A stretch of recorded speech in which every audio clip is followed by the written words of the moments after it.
one. What's up, Louie? How's it going? Been a while, hasn't it? Yeah, it has Bloop.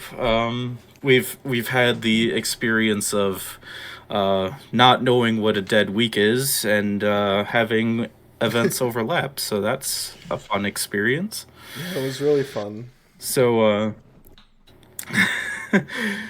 so what would you want to get straight into? Because there was quite a lot that you were kind of interested in talking about. Oh yeah, there's a lot. There's a lot. So I want to talk about chapter 15 because I have funny stuff I want to say about chapter 15.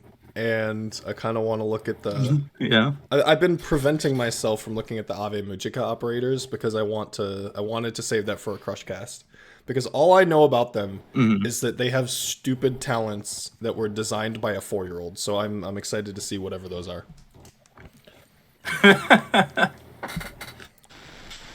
So how have you been? How have you been? Other than being busy with the latest events, I really enjoyed chapter 15. Um, but I guess we can talk about that as we as we go on. Like I was really busy with contingency contract as you saw, and then we got the icebreaker game. Well, wait, it was contingency contract, then Ablana's event, then icebreaker, and then chapter 15, like back to back. You know what So it's been a lot. you know what I kind of feel bad about? I didn't do the Ablana event on my no gotcha account, so I think that's the. I don't think I've missed a well. I don't normally play on my no gotcha account because I've just kind of gotten burnt out of it like a few months ago, and so Hmm. I think this is like the first welfare I've missed. Just period. You, So that you didn't get Bridget? How could you? yeah, I sadly didn't get Bridget, so I'm a little. I'm actually quite bummed about that because that's legitimately me just forgetting to do it. So that's my own fault.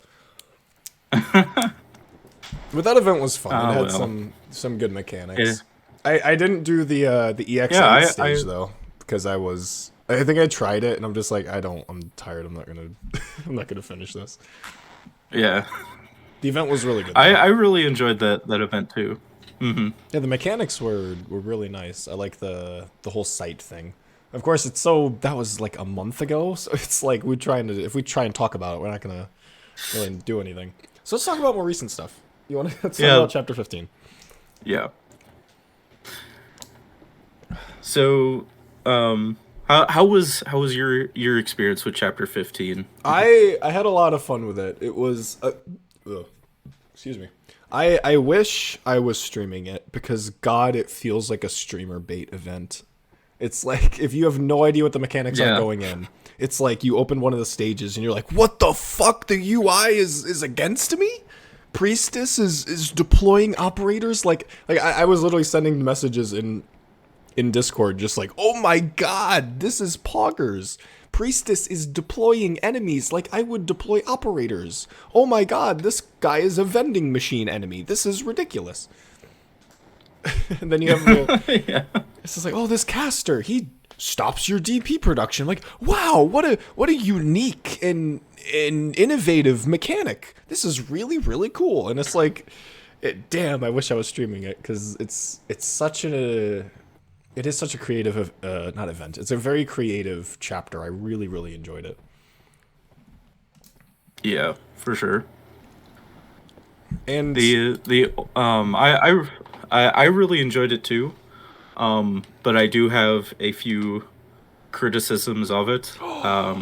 Loey, Especially How can you like something and then also criticize it? That doesn't make any sense. You're supposed to either have no. yeah, I You're either know. supposed to That's have no criticisms of something and be a fan, or be a hater and only have criticisms. I don't understand. Crazy. yeah, good. Yeah, I know.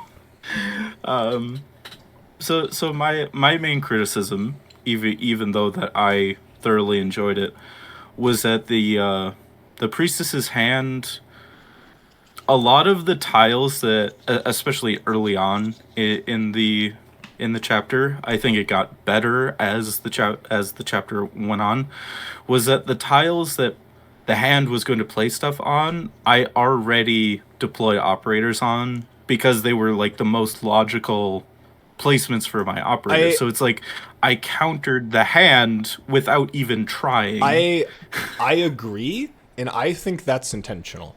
I think Hypergriff is so big-brained that they kind of predicted generally where you would put certain operators, and so they would have that pathing in place to teach you that you can do that. It's to be like, okay, they know that, oh, this is where they're going to put their sniper because that's like the most logical place. So let's make it so Priestess deploys something here so that the player knows that they can block the Priestess summons. Like, I think the reason why it was so common in the early game is because that's the goal. That is a very good point. I'm glad that you brought that up because I didn't really think about that because, you know, for me, I've played the game for so long. Like, I didn't really think about it from that point of view. Me talking so about yeah. I have talked about like learning experience For sure. like, so much. The other criticism that I have, the other criticism that I have on the chapter is that, we're probably gonna dive deeper into this in a bit, but a lot of the enemies have really high defensive stats. Like they have really high defense and really high res at the same time. And the way to counter that was using the weakening nodes, right? That have the enemy defense and res. And the criticism that I have is that you don't really get to control when you activate it. Because if you don't activate it, then the hand will activate it. So then you can't really use it strategically. I mean, it does last a while, so it's not like a huge deal. But if you're dependent on it, it I can see it being frustrating. And that's kind of something that I didn't like about Lapland Altar's event. I thought that the idea was really unique, and it actually turned out a lot better than I was expecting, especially with doing a lot of the farming stages without using Virtuosa for my Elite Zero level 1 clears. Well, but if you're relying on the Carnival, so sometimes because it activates kind of out of your control, it can make it frustrating.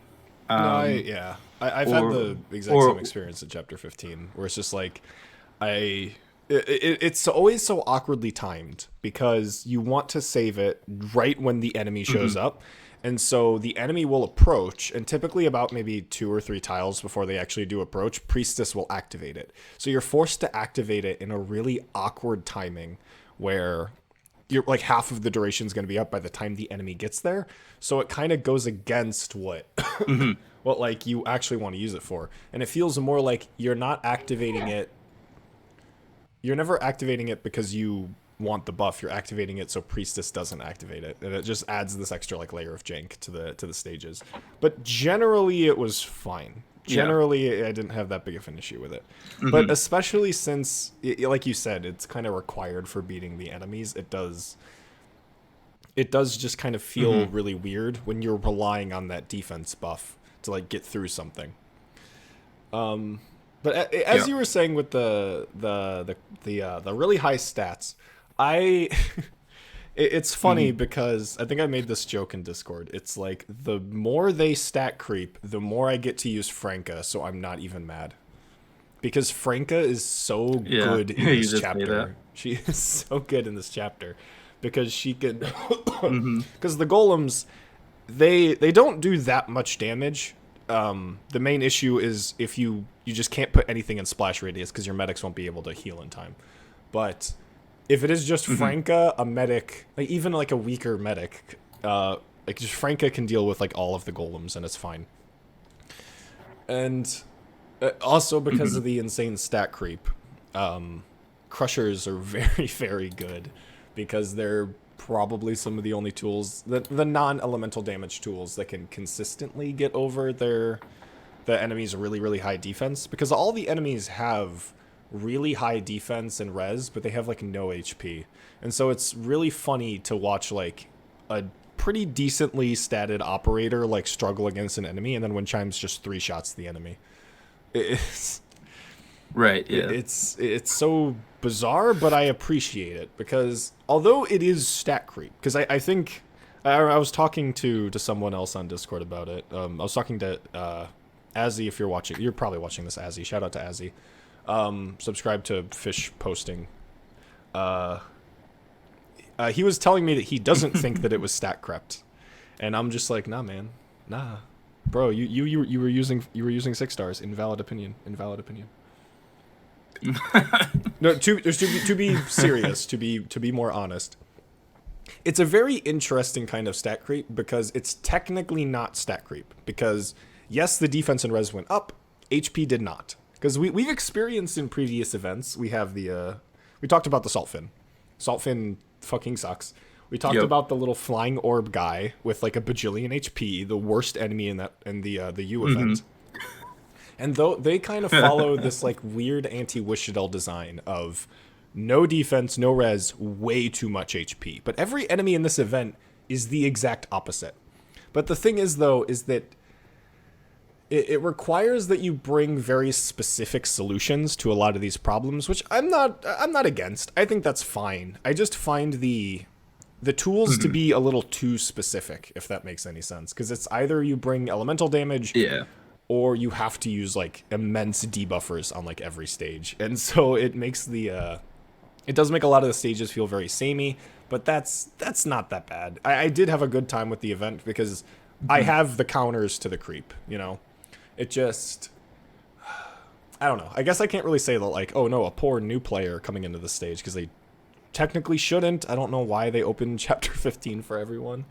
I think did they do that again? Is it like everyone could play chapter 15? Yeah, they did. Yeah. They did, but they also made it because it's a new arc. If you beat chapter 3, just like with chapter 9, you can jump straight to it. From what I read on the announcement thing, so like the first few stages are very easy because of that. Yeah. And another thing I did want to bring up that I was personally kind of annoyed at was that if you do the strategic simulations, the extra hard mode stuff, and first off, I want to say that I want to give Hypergriff all the credit that being able to choose your extra challenge mode condition is a genius idea. It is really, really fun. I do love the new like the advanced adverse stuff. I hope I would love for them to do that on previous stages. That would be so much fucking fun. You may continue. Yeah. But I want to say that something that I was irritated at somewhat was that if you do the level 2, so both the extra conditions for the full extra stars or whatever you want to call it, they give you a bunch of hidden stats to the enemies. And these are not small stats either. According to the wiki, on the boss stage, it says all enemies, including the boss, have their HP increased by 60% and attack and defense by 30%. Whoa, wait, attack and defense? Yeah. Oh, okay. Wait, so HP plus 60%, and the attack defense plus 30%. So it's this huge. Oh, I wouldn't mind the HP. I wouldn't mind the HP buff. It's the fact that it's attack and defense, and I'm like, wait. This is the wrong chapter to be buffing defense. All of the enemies already have fucking like 2,000 defense. Like all of the like minute interactions you were capable of dealing with now just don't fucking work. Oh my gosh. I mean, yeah, that does suck. Because I haven't done the boss stage on adverse yet. Because I've just been wanting to try the H stages. I've beaten every stage except the boss stage on adverse, and I've beaten I think half the chapter 6 star. So it is a very, very fun chapter. I love the new mechanics. But yeah, the enemies are just fucking something special, Jesus. Or something. Okay, actually I really want to compliment the shape-shifting guys. The guys that change their enemy depending on how you... I love that. Because it gives you... Okay, so how... to people who don't know, the little, like, orb guys, what are they called? I'm going to look them up. Do you know what they're called? Decode basis. Decode basis. Okay. And then they have alpha or beta on them. Yeah. I'm gonna pull them up. So yeah, decode basis, alpha or beta. So how these guys work is that they change form depending on how you transform them. If you attack them 4 times with physical attacks, they turn into a kind of nerfed Hateful Avenger. If you hit them 4 times with arts damage, they turn into a caster. If you let them get blocked by an operator, they turn into a wraith, or like a really super statted wraith. And I think that's such a cool idea because it gives you control over which enemy you want to face, but it does so in a weirdly like backwards way. Because like if you shouldn't really be trying to tackle the Avenger with physical damage. You shouldn't be trying to tackle the caster with arts damage. You shouldn't be trying to block the wraith. They always get transformed in the way that's opposite to how you should be dealing with them. And I find that to be so genius because that requires you to really like to really think about how you're going to approach these how to approach these enemies. It's like, oh, I need physical damage to transform them, and then I need another specific enemy to like deal with it. And I think it works perfectly in this chapter because the common thing would be like, oh, it's instance based, therefore all your DOT effects, your flingers are going to be really good. Except because they have such high defense, they're not actually going to be. So you have to use a different operator. And so most of the time for me though, I used Gray and then I used Wind Chimes to kill the Avenger because, you know. But I really, really love these enemies. I think these enemies are fucking genius. Yeah. They were definitely the highlight of the chapter because the other casters, like the chain casters on the DP, well, that is very interesting, and also the snow monster one.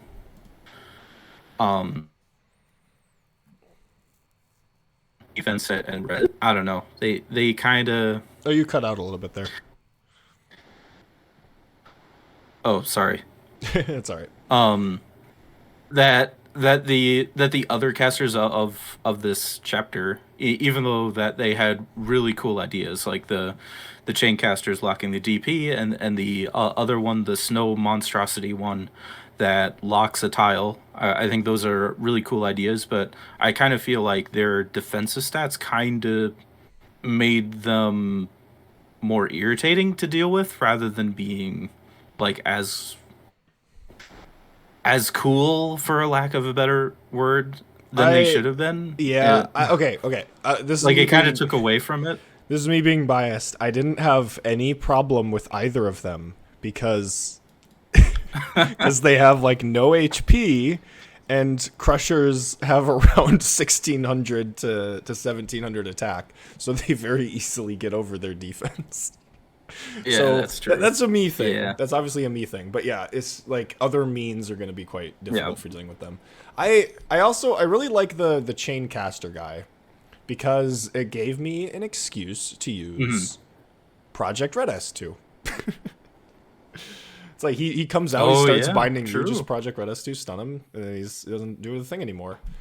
I love this chapter a lot because it let me use like fun niche operators. It's like I get to use Franca so much. Okay. No, here's my biggest flex. I've used Windflit unironically on like half the fucking stages because artificers are broken in this event. I'm sure you know. Oh yeah, that's true. You take the artificer device and then something, you just put the device. You cut out a little bit there. God damn it. What's with these microphones? So Priestess tries to deploy something, you just use an artificer device to block it, and Windflit works because I don't have stainless, and I don't even know if you can deploy stainless stuff on range tiles. I'm sure you can, but for me, just using Windflit, because you have to use a lot of casters because it's typically better to deal arts damage than physical damage to things with both high stats. Winflet worked like perfectly fine because if I was using his devices to block Priestess, then I'm getting really good value out of him. And if I'm not doing that, then I can just use his extra devices to buff my casters, and there's like no loss there. So it worked really, really well. And even in the H stages, I've been using Alana for the exact same thing, because her S2 cycles a lot faster than Winflet's S2, so I can get more devices, but they end up being less useful than Winflet's devices because 80 defense piercing against an enemy with 1200 defense isn't that good. Yeah. But yeah, it's just being able to use these really fucking like weird crazy strats has been really fun. Like I beat the first H stage, and I was using Spuria and Winflet at the same time, and it was just a beautiful moment.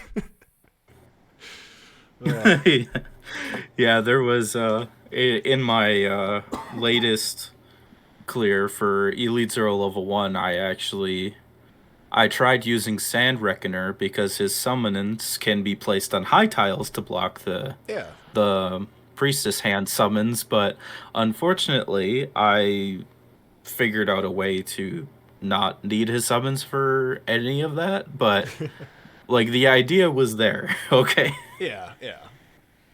Like, the chapter is just so goddamn good.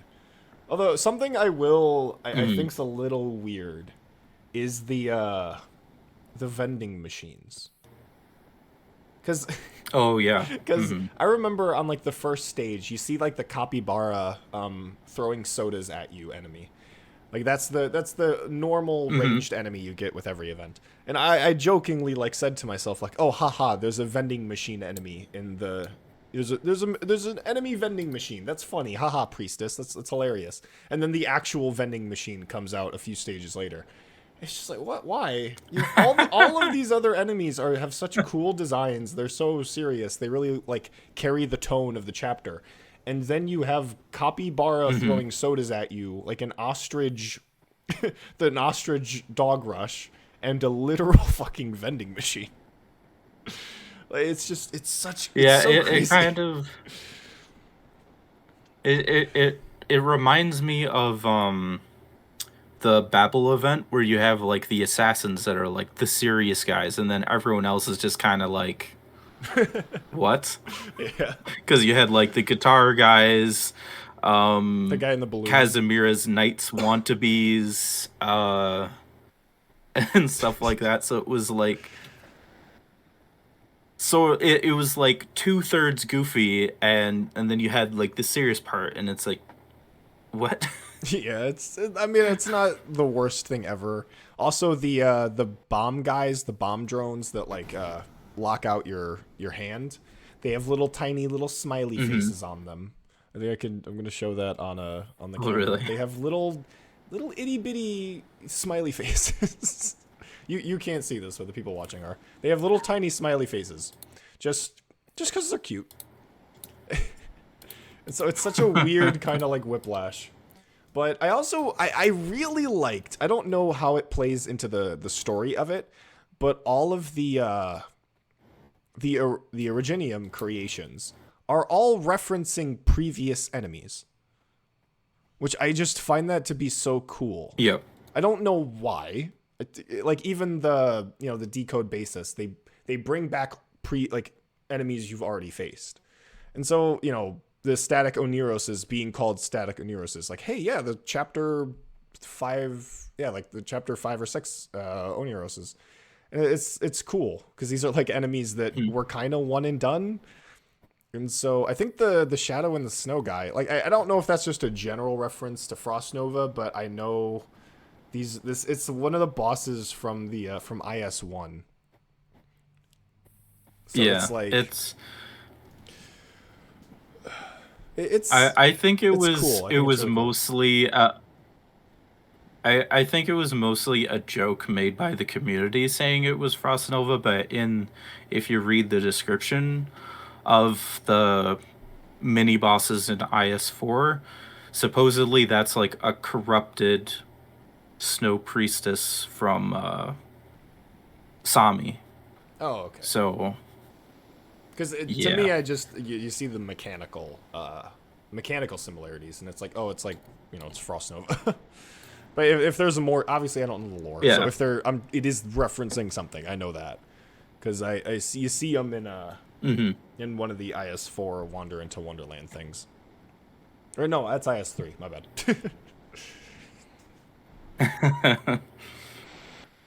So shall we spend a little bit of time talking about the boss? What did you think of that? I think it is a really mechanically cool boss. Of like, the boss itself does nothing except the whole mechanic you've been seeing throughout the entire stage, or throughout the entire chapter. And then you have like this mini boss you have to kill in order to attack the real boss. I think that's cool. I think that's a really cool thing. Why does it fly? Could it not fly? Why does it fly, and why is it also immune to every crowd control effect that would prevent it from flying? Why? Like, if it wasn't stun immune, like, I would have been perfectly fine with it. What? It's not. You have to do like a certain amount of damage to it. Except, fuck you, because it has 50 billion defense. The only way you could really like, the way that I found out how to really do it is I kind of figured out on accident. You just have to stall it by letting it attack some of your operators for a bit, so that when it lifts off, it'll eventually let itself down right on the tile where I have wind chimes, and then I just throw all the debuffers on it, and then I can one cycle it with wind chimes S1. But Yeah. this is on normal mode. This is not adverse, so don't take this advice to don't pretend this is good advice for hard content. But it's so pushed for whatever fucking reason. And something I just kind of like have to accept about this entire chapter is that we've talked about like anti-WIS'ADEL enemies in the past, enemies with a shit ton of HP and like no defensive stats, because WIS'ADEL she wouldn't really struggle against them, but she won't fucking instantly annihilate them. This entire chapter is the exact opposite. Everything is one-shotable by WIS'ADEL.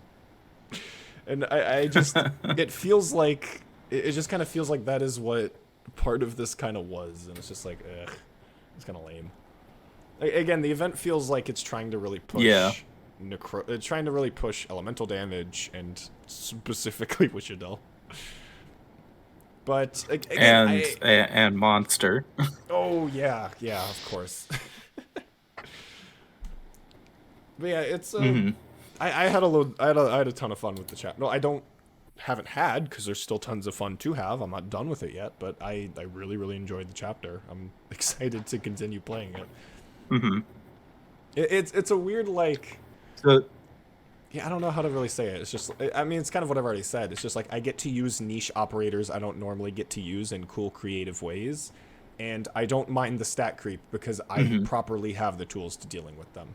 And I think that might just be a kind of element about Arknights. I guess I kind of have to compliment, because it doesn't matter if the stat creep gets that bad, as long as it's not like CC levels of stupid. Enough debuffers and enough actually knowing what you're doing is typically always going to be the answer. So there's never ever, I don't really think we're ever going to get a point where it's going to be, because that's the worry that both me and you have about the very poor intentioned like 6-star design, like prioritizing 6 stars to just be as easy to use as possible rather than as interesting to use as possible, to where it kind of leads to this, operators getting easier to use, leads to them being as easy to reach their full potential, becomes a lot easier than it otherwise would be. And so it kind of pushes these stages to be harder and harder to kind of keep up with that. But it hasn't been like frustrating. Like, I think the drones have been kind of annoying. They have a bit too much HP than I would like, but they're fine. Like, I can deal with the stages. I can deal with the enemies. It's not horrendous, So it's. I feel like it would be really hard for Hypergriff to, or really unlikely, I suppose, for Hypergriff to actually reach a point of like stat creep where it's genuinely unplayable or just genuinely unfun. Because like I would say that this chapter is just stat creep. This is very obvious stat creep, but I don't care because I still have the tools to get around the stages, and so it's not even a problem. Yeah, that was something that I was going to, thinking about it, reiterate my point. So about the casters I talked about, like the high defensive stats kind of take away from them. I think it's mainly just the simulation massive buff. Like, I mean, getting a 60% increase to HP and 30% to attack and defense, like that just it's Yeah. like, hey, like for me as a player, it's like, hey, use AF Fiala or like someone who reduces res, and then or use elemental damage. So, like you said, like the stat creep Yeah. heavily encourages you to use certain solutions, and a lot of this chapter has kind of been a little spammy. There's Oh, a few definitely. stages Yeah. that are just kind of like, hey, here's 5 golems right after another. I think that's And literally so it, it's the second H stage, and I'm like trying yeah. to deal with that right now because Franca can only block one of them. Yeah, but I think there's a stage before the H stages that do kind of spam the golems, and I really didn't There, enjoy that. there was. I don't really remember it though. I think it's the one where But it's yeah, a so symmetrical stage, where you know what I'm talking about. It's like the whole stage is like a big W. Because I do remember that stage. That stage was actually really fun because they do spam like three of the colossi on one side, except because one of them is spawned by hmm. priestess, you only need to kill the two that naturally spawn. So you don't actually have to kill the one spawned by priestess, which is funny. Oh, okay, good. Because I thought there was more than just three, No, there but were. I There could was be like wrong. one that spawned on the other side, but no, I Oh, think I still okay. killed all three of them, but I just find it funny that you don't actually need to kill all three. You only need to kill two of them. But yeah, you're right when it's like So a lot of the stages feel like you kind of need to bring debuffers, and it feels like a very linear kind of approach to tackling these stages, which would be a bit mhm. of an issue. But you know, Haze exists, Praminix exists, Shamir exists. It doesn't really feel that Yeah, terrible. And again, you know, Franca and the Crushers. Like, okay, it is 2025. If y'all don't have your Crushers built, this should be your wake up call.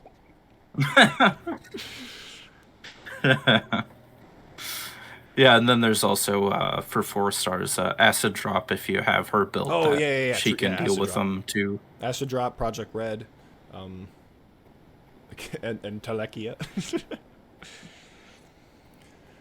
um, Yeah, so just to like finalize like the segment about this chapter, um, I will say that in my personal opinion, I prefer direct stat creep like this over damage reduction. And the reason why I say that is because when an enemy has these stats, you can use debuffers and operators like Project Red, Acid Drop, and so on to get around those stats. But when they have damage reduction, especially with the bosses that have 90%,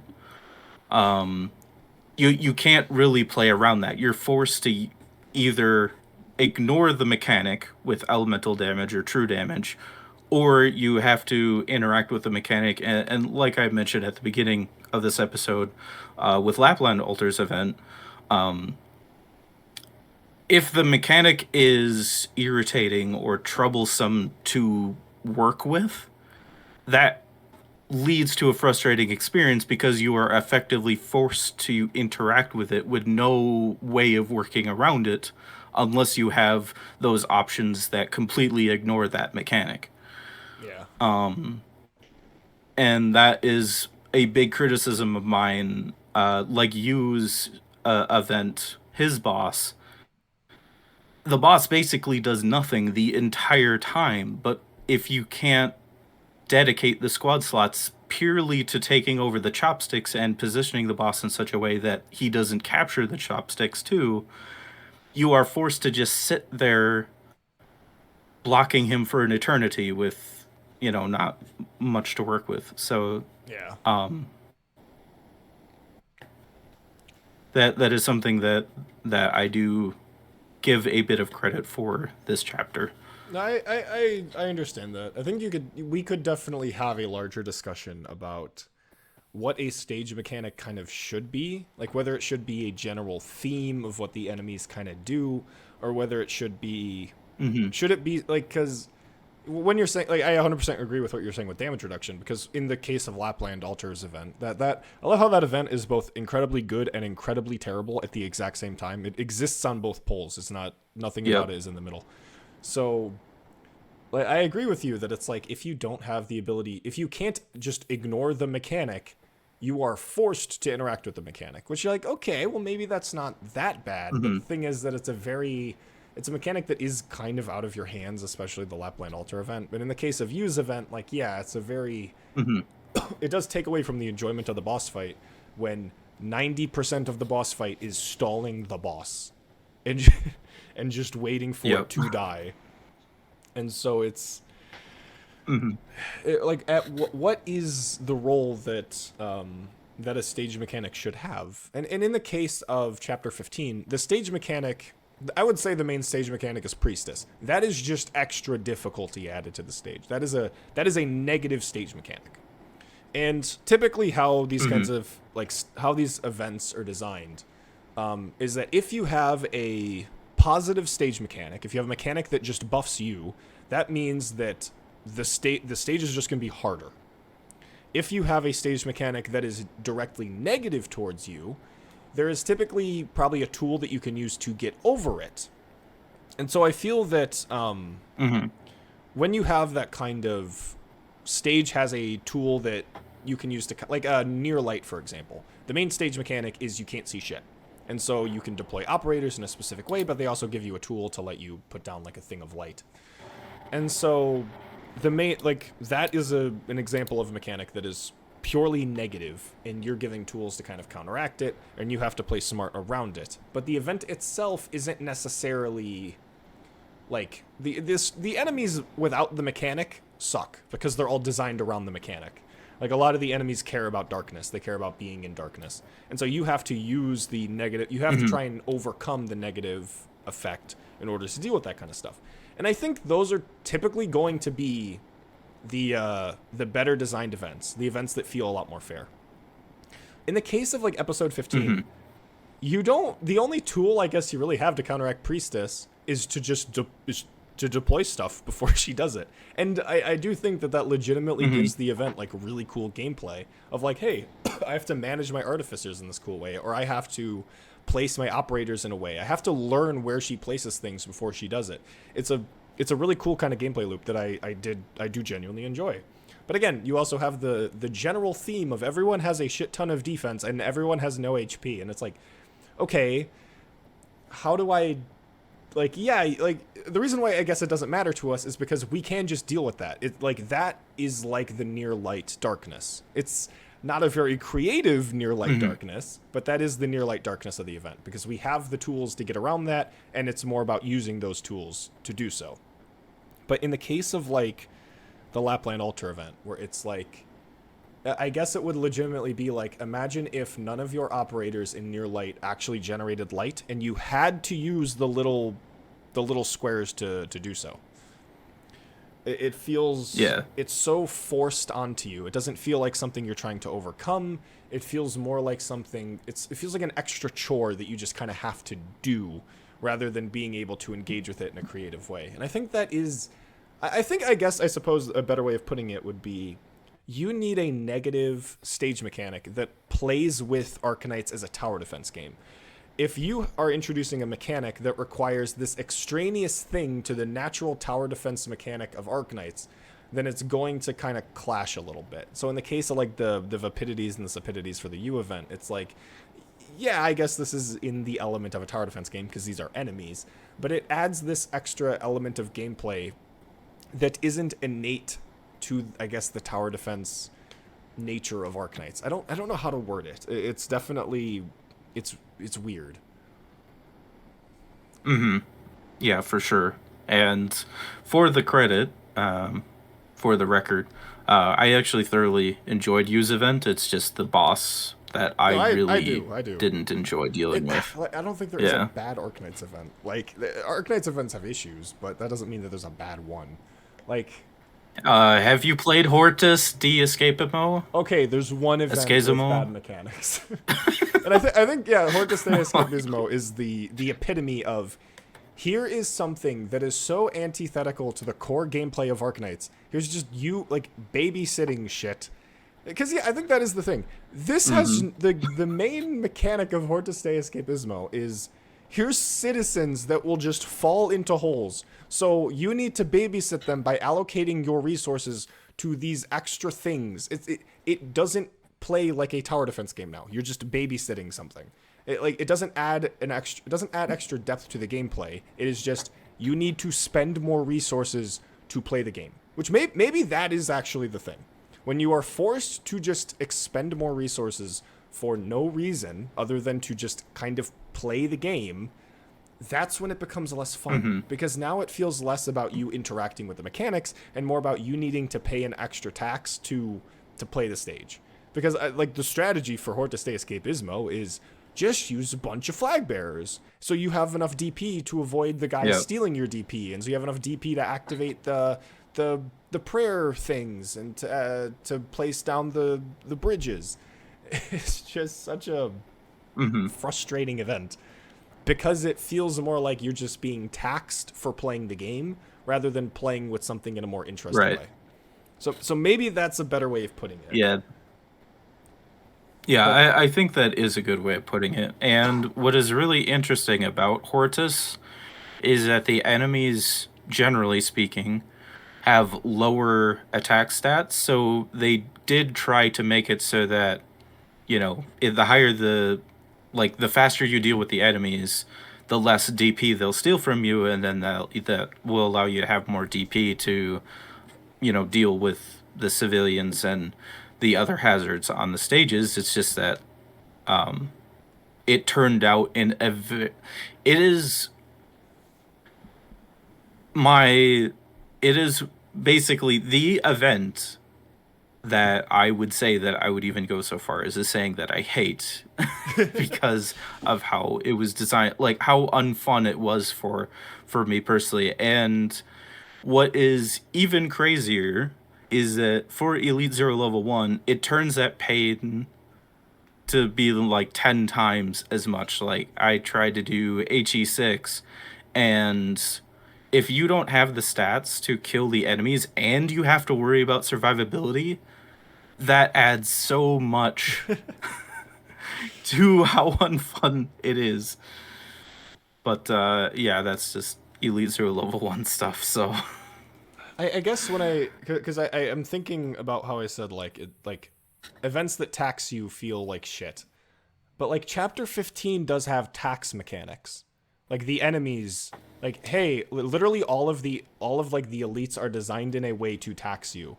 It's like, oh, here's the frozen monstrosity things. And when they die, you don't get a tile. Oh, here's the casters. When they enter, you don't get to generate DP. Oh, when the Oniroses are on the battlefield, you lose some of your operators. You can counteract the casters. You can, you know, the frozen monstrosities are easy to deal with.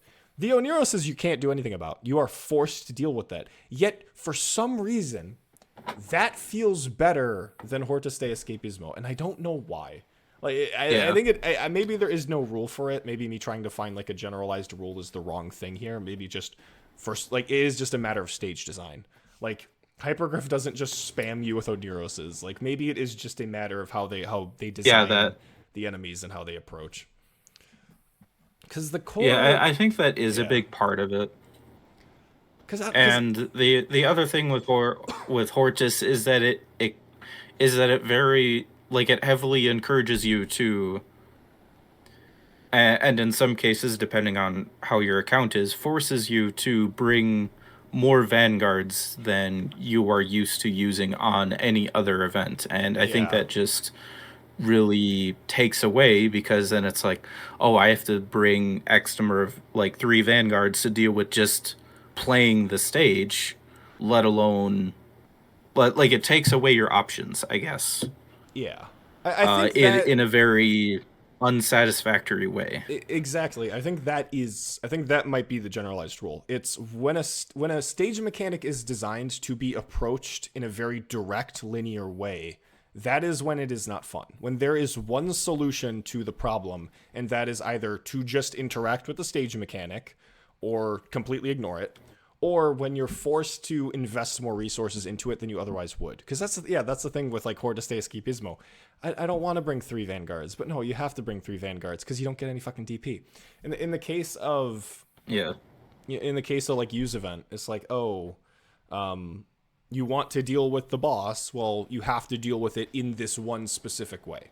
And I'm fine with encouraging people to Yeah. use the mechanics, but when it's completely forced on you to the point where you are not having fun unless you engage with it. It's like, to me, I think you should want to Yeah. encourage the player to use it to their advantage. That's what you should want to encourage, but you shouldn't force it onto them, because the moment you force it onto them, it discourages that kind of play diversity. It discourages the players from wanting to do their own thing. And that's even an issue I kind of have with certain, again, with 6-star designs. It's been something I've been thinking about a lot lately. That you'll have like a lot of 6-stars that, because they're so because a lot of their kit is very easy to just pull off, they end up just kind of playing the exact same always. There's never really any diversity in how you can play them. They're just meant to be as easy to use as possible, and they will fulfill their many roles very well as long as you just deploy them and have them do their thing. And yeah, that's probably that is the issue with like the Lapland event, because it's just like, you either you don't use the mechanic to your advantage, you're just forced to use the mechanic. So it ends up being kind of frustrating. Where with Ablana's event, you don't have to. You don't have to engage with the mechanic of the trees, I suppose. Because a lot of the events, I would say, because the whole idea of the event is line of sight. And to me, that's ingenious, because that's a mechanic that is built into the natural gameplay of Arknights. There are infinitely many ways to deal with stages, because every operator has range. And yeah, there's going to be certain operators that are going to be better for certain jobs, but because that's the role of the enemies, to kind of challenge that. You know, not every operator should be capable of dealing with every enemy, and so you have to bring a diversity of different operators into different stages. And that's kind of what they did. You have the like the tree guys are very tanky, but like a huge part of the event is just spamming you with like spam. That's like a huge part of it. And so to me, I think that event did really good, because the mechanics felt better integrated into the general gameplay of Arknights, rather than being this extra chore you just kind of have to do in order to deal with the stages.